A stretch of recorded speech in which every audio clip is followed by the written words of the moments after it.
지난주 24일 날 화요일입니다. 우리나라 그리고 미국의 경우를 좀 들어볼까요? 우리나라 내부적으로는요, 40대 엄마가 6살 발달장애 아들을 품고 투신 자살했어요. 60대 엄마가 30대 중증장애 딸을 살해하고 자살을 기도했다가 엄마는 또 의식을 되찾는 그런 아픈 일들이 지난주 화요일 24일에 연달아 있었습니다. 저는 제 조카가 발달장애이니까 이 고통을 충분히 공감합니다. 미국은 어떻습니까? 18살 생일을 맞이해서 합법적으로 총을 살 수 있다는 아이가 50만 원을 가지고 총을 샀어요. 반자동차를 총을 산 다음에 그 총기를 가지고 먼저 집안에 할머니를 쏘고 초등학교를 가서 아이들 19명, 교사 2분을 숨지게 했습니다. 지난 1월부터 5월달까지 미국이 총기 사고를 쭉 연구해 봤어요. 부모들은 말을 해요. 자, 지구상에서 가장 잘 사는 나라 미국에서 안전하고도 안심으로 아이들을 보낼 수 있는 여건인가? 아니라는 거죠. 부모로서 아이들을 초등학교에 제대로 보낼 수 없는 처지가 우리 미국이다라고 하는 자성론이 있어요. 이렇게 지구촌과 대한민국 전체가 지난 화요일 날 큰 아픔 가운데 있었습니다.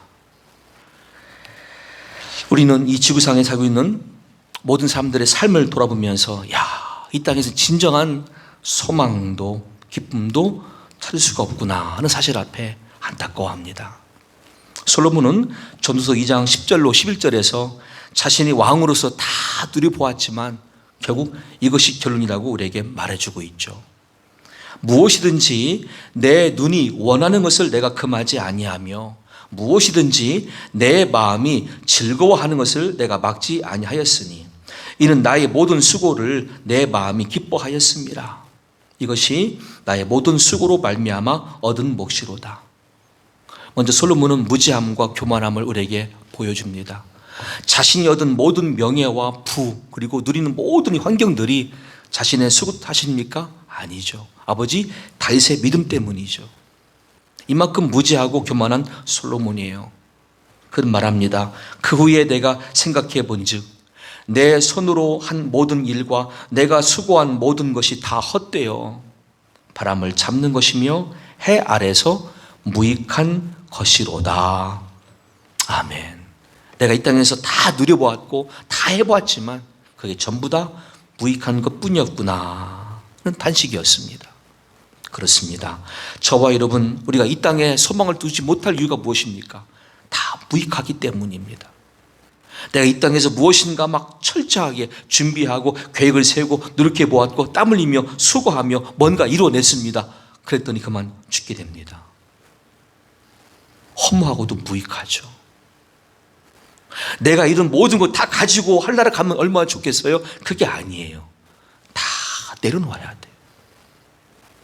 허무하고도 무익하죠.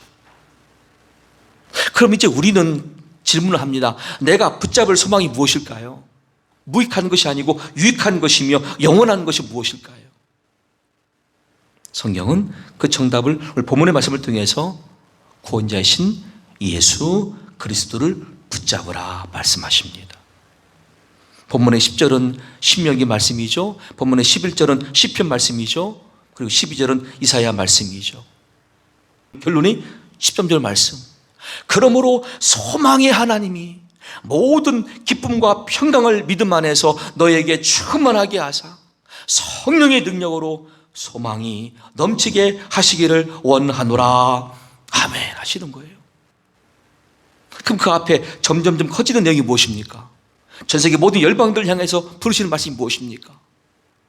이 땅은 다 무익하고 헛된 것뿐이니 영원한 걸 붙들고 유익한 걸 붙들어야 되는데 그것은 너희 통치자이신 오시는 예수 그리스도를 붙잡아라.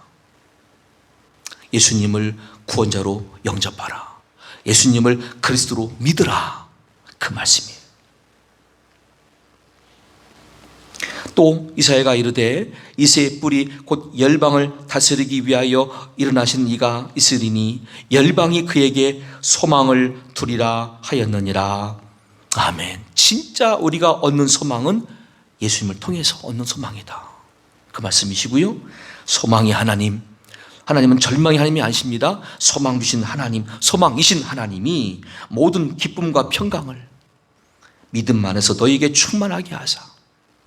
우린 최근 들어서 여러 대중 매체를 통하여 편안이란 단어를 접합니다. 많은 프로에서 상담학자, 심리학자가 등장합니다.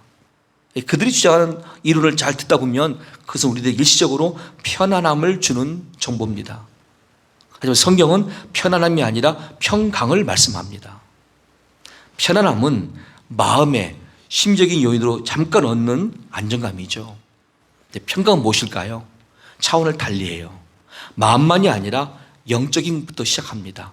영적인 부족함, 정신적인 부족함, 육체적인, 그리고 물질과 인간 관계와 자연 환경을 통한 온전한 보호를 통하여 주시는 하나님의 은혜가 충만한 상태, 이게 평강이고 구약은 샬롬이라고 가르칩니다. 내가 잠깐 얻는 일시적인 그 편안함, 그것은 심리적으로 구할 수가 있을 거예요. 여러 심리학자, 상담학자 찾아가면 얻을 수가 있을 거예요. 그러나 그뿐이잖아요. 금방 시간 지나면 또 불안해져요. 또 걱정이 찾아와요. 또 절망스러워요. 그런 우리 앞에 영원한 소망, 영원한 유익함, 영원한 정답 되시는 예수님이 우리에게 오셨기에 이제 그분을 믿음 안에서 믿고 영접하고 그 뒤에 성령의 능력으로 소망이 넘치게 하시기를 원하노라. 아멘. 그 믿는 자가 먼저 된 다음에 성령의 능력으로 구할 때에 기쁨과 평강은 저와 여러분에게 늘 충만할 것이다. 그러므로 우리는 이 말씀을 통해서 왜 우리가 예수님을 믿어야 되고 예수님께 소망을 둬야 되는지 뜻, 의미, 이유 세 가지를 말씀드려 보겠습니다. 먼저 히브리서 4장 말씀으로도 힌트를 얻을 수가 있습니다. 그러므로 우리에게 큰 대제사장이 계시니 승천하신 이 곧 하나님의 아들 예수시라. 우리가 믿는 도리를 굳게 잡을지어다. 우리에게 있는 대제사장은 우리의 연약함을 동정하지 못하실 리가 아니요 모든 일에 우리와 똑같이 시험을 받으신 이로되 죄는 없으시니라. 그러므로 우리는 긍휼하심을 받고 때를 따라 돕는 은혜를 얻기 위하여 은혜의 보좌 앞에 담대히 나아갈 것이니라. 아멘. 누가 저와 여러분들 찾아와서 위로를 해줘요. 물론 위로가 될 겁니다. 그렇죠? 어떤 내용이든지. 그런데 나를 위로하는 상대방을 쳐다보세요. 그분이 누굴까요? 나보다 더 잘 살아요. 나보다 행복한 환경이에요. 나와 같은 아픔과 고통을 겪지 못한 분이 위로한답시고 서 있어요. 그가 전한 위로가 나한테 와 닿을까요? 아니에요. 저는 거부할 거예요. 나와 같은 어려운 처지를 정말 같이 경험해 봤던 사람, 그런 경험 있는 사람이 한 말이라면 내가 참고할 수는 있어요. 그리고 또 한 가지, 그걸 뛰어넘는, 그러므로 해서 결과적으로 다 경험도 해보았고 답도 알고 있고 영원한 해결책을 제시한 분이 정말 있다고 한다면 우리 그분을 어떻게 할까요? 신뢰해야 돼요. 붙들어야 돼요. 그럼 나를 좀 도와주세요. 내가 처한 이 자리에서 내가 어떻게 하면 살 수가 있죠? 내가 어떻게 치료받을 수가 있죠? 내가 어떻게 구원받을 수가 있죠? 라고 붙들게 될 거예요. 그분이 누구시라고요? 예수님. 오셔서 인간이 만난 모든 고난 다 당하신 예수님, 죽음까지 만난 예수님, 그리고 말씀대로 사흘 만에 부활하사 믿는 자에게 영원한 생명, 영원한 하늘나라를 허락하시는 그 아들 예수님, 그분을 소망으로 붙들 이유 첫 번째, 내가 그분을 나의 진정한 위로자로 삼아야 되겠구나. 이분만이 나의 유일한 소망자이시구나. 그 이름이 누구라고요? 예수님. 두 번째 이유는 오신 예수님의 목적이 무엇이냐면 세상의 구원자로 오셨기 때문에 이분은 처음부터 우리의 통치자로 왕으로 행세할 분이 아니셨어요. 누군가 말합니다. 내가 지구로 내려가서 왕이 되어서 다스리리라. 내가 우주의 왕이니까 우주를 통치하리라. 아닙니다. 예수님은 그런 분이 아니세요. 이사야 53장 말씀에도 그는 주 앞에서 자라나기를 연한 순 같고 마른 땅에서 나온 뿌리 같아서 고운 모양도 없고 풍채도 없은즉 우리가 보기에 흠모할 만한 아름다운 것이 없도다. 육체적으로 자랄 것이 없는 분이세요. 그는 멸시를 받아 사람들에게 버림받았으며 간고를 많이 겪었으며 질고를 아는 자라. 마치 사람들이 그에게서 얼굴을 가리는 것 같이 멸시를 당하였고 우리도 그를 귀히 여기지 아니하였도다. 그는 실로 우리의 질고를 지고 우리의 슬픔을 당하였거늘 우리는 생각하기를 그는 징벌을 받아 하나님께 맞으며 고난을 당한다 하였노라. 그가 찔림은 우리의 허물 때문이요 그가 상함은 우리의 죄악 때문이라. 그가 징계를 받음으로 우리는 평화를 누리고 그가 채찍에 맞음으로 우리는 나음을 받았도다. 우리는 다 양 같아서 그릇 행하여 각기 제 길로 갔거늘 여호와께서는 우리 모두의 죄악을 그에게 담당시키셨도다. 아멘. 읽어볼수록 들어볼수록 어떻습니까? 이분은 분명히 왕으로 오셨지만 그냥 왕이 아닌 거예요. 그냥 이 목적대로 오신 거예요. 죽으러 고난받으시러 나를 대신하기 위한 대속주가 되시기 위해서. 그런 분이니까 우리가 붙잡아야 돼요. 그분을 신뢰해야 돼요. 세 번째 이유는 현실의 문제뿐이 아닙니다. 죄악의 문제뿐이 아닙니다. 이제 우리에게 믿을 때에 영원한 생명까지 허락하시기 때문이에요. 내가 받은 것을 먼저 너에게 전하였노니 이는 성경대로 그리스도께서 우리 죄를 위하여 죽으시고 장사 지낸 바 되셨다가 성경대로 사흘 만에 다시 살아나사 그리스도께서 다시 살아나신 일이 없으면 너희의 믿음도 헛되고 너희가 여전히 죄 가운데 있을 것이요 또한 그리스도 안에서 잠자는 자도 망하였으리니 그러나 이제 그리스도께서 죽은 자 가운데서 다시 살아나사 잠자는 자들의 첫 열매가 되셨도다. 사망이 한 사람 아담으로 말미암았으니 죽은 자의 부활도 한 사람 예수로 말미암아 맙니암노다. 아담 안에서 모든 사람이 죽은 것 같이 그리스도 예수 안에서 모든 사람이 삶을 얻으리라. 아멘. 그렇게 나의 진정한 위로자, 나의 죄사함을 위한 대속의 주, 나의 영원한 생명까지 가시는 그 생명의 줄이 되시는 예수님이시니 내가 붙잡지 않고 가만히 있겠어요? 붙잡아야죠. 얼른 잡아야죠. 그게 믿는 거예요. 예수님, 나의 왕이십니다. 예수님, 나의 구원자이십니다. 예수님, 나를 다스려 주세요. 나를 주 품에 품어주세요.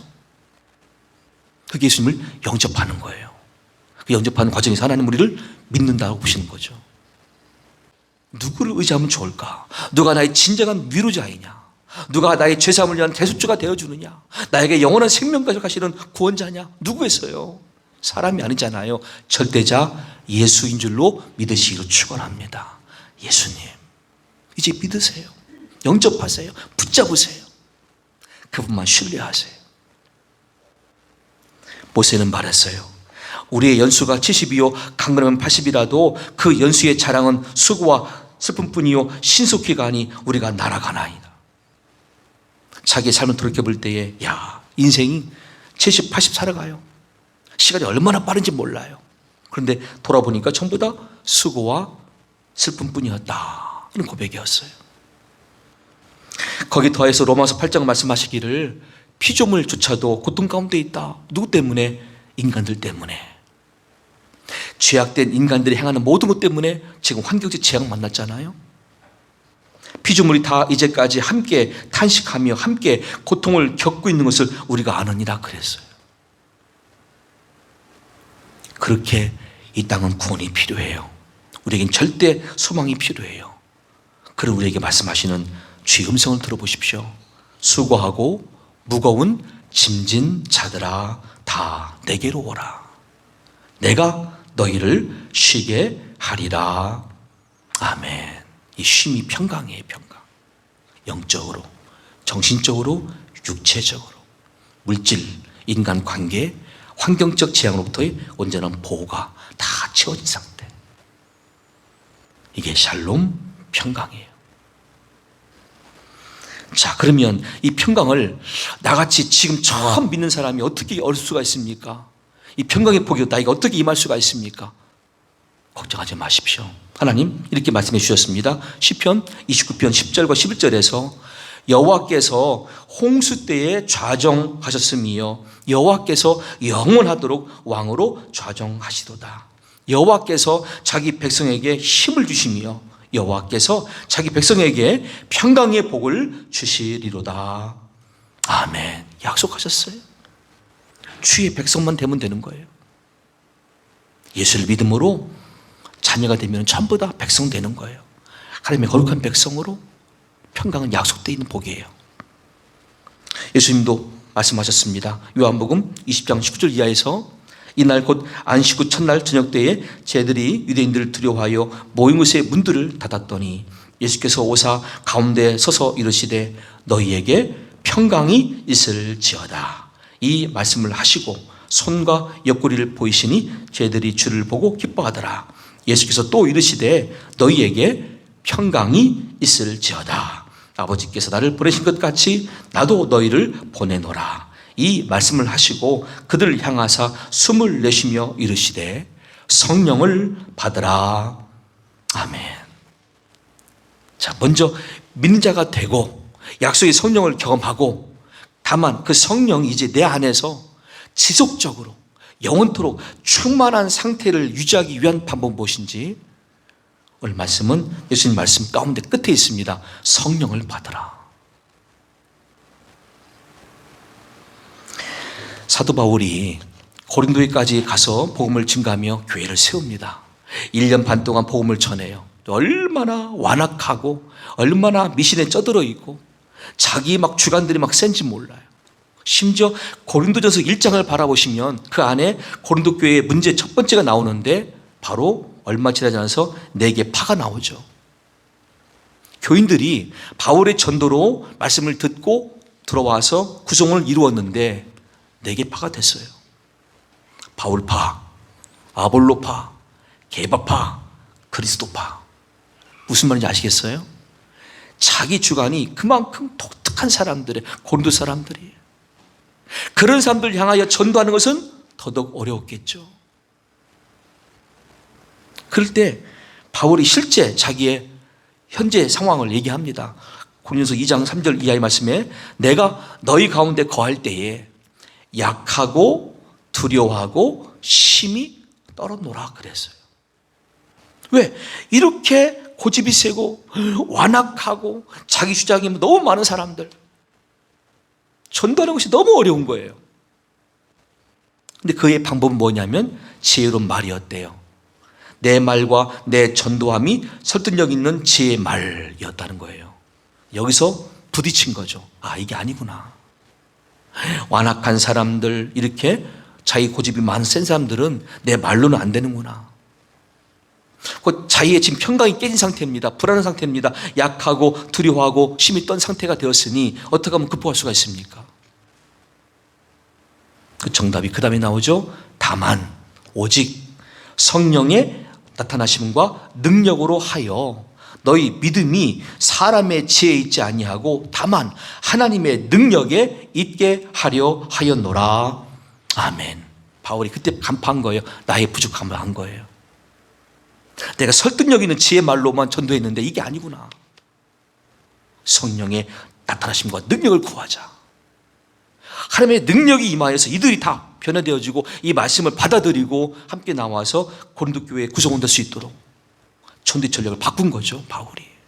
그리고 평강을 놓치지 않게 된 거예요. 성령의 나타나심과 능력으로.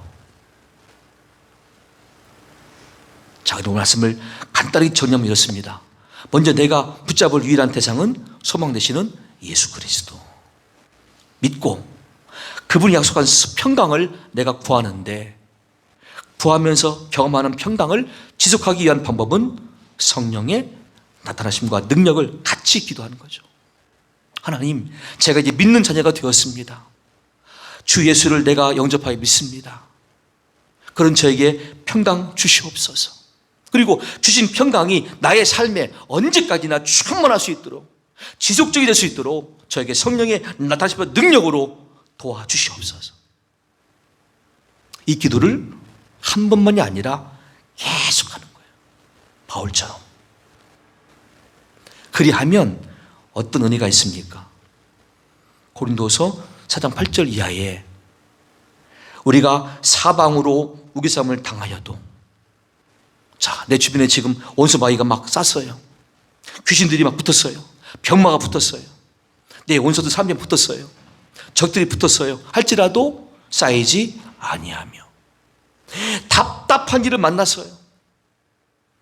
그래도 낙심하지 아니하며, 박해를 받았어요.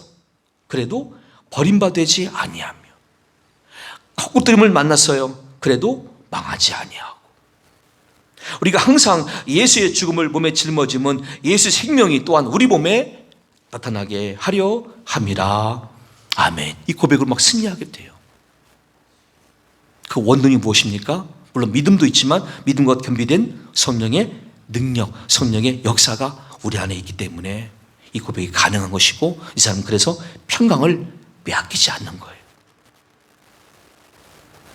우리가 사방으로 우기쌈을 당하여도 쌓이지 아니하며, 답답한 일을 당하여도 낙심하지 아니하며, 박해를 받아도 버림받지 아니하며, 거꾸뜨림을 당하여도 망하지 아니하고, 우리가 항상 예수 죽음을 몸에 짊어지면 예수의 생명이 또한 우리 몸에 나타나게 하려 함이라. 아멘. 이 바울의 고백이 바로 저와 여러분들의 동일한 고백이 될 수 있기를 예수님의 이름으로 간절히 축원합니다. 태어날 때부터 뇌성마비에 장애 태어났던 손명희 시인은 이렇게 말했어요.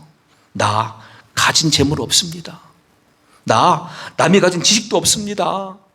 나 남에게 있는 건강도 잊지 못합니다. 그러면 살 수 없을 것 같잖아요. 우리 사회에서는 돈도 없고 지식도 없고 건강도 없는데 어떻게 살아요? 그런데 나 살 수 있는 비결이 있습니다. 남이 못 본 것을 보았습니다. 남이 듣지 못한 음성 들었습니다.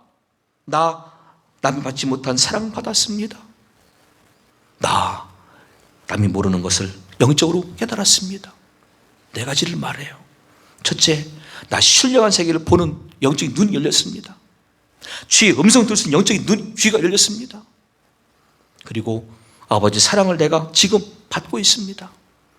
내 영적인 비결을 다 깨달았으니 나는 그 믿음으로 성령의 능력으로 충분히 이제 살 수 있습니다. 그러니 내가 만난 하나님은 어떤 분이십니까? 공평하신 하나님이십니다. 라고 말해요. 이게 영적인 자존감이죠. 이게 평강의 한 모습이에요. 그런 믿음으로 5월을 결산하고 유월을 시작하는 우리 모두가 될 수 있기를, 그렇게 해서 여러분 모두에게, 가족 모두에게 이 평강이 영원토록 보장될 수 있기를 생명 되신 주 예수님의 이름으로 간절히 축원합니다.